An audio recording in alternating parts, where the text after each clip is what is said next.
الصوت بتاع الفري هاب عالي.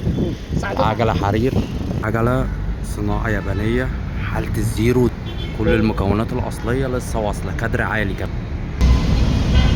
عجلة مش مغيرة أي حاجة، فابريكا زي ما قال الكتاب.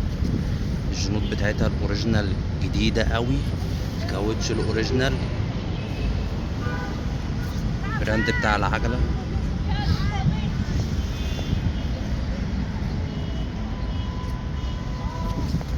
الكرنك بتاعها، كل حاجة بتاعتها الأصلية.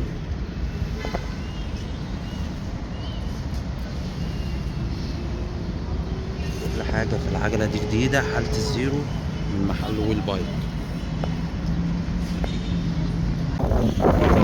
ده الصوت بتاع الفري هاب عالي. عجلة حرير زي ما قال الكتاب. ويل بايك هتركب أحسن حاجة وأرخص سعر.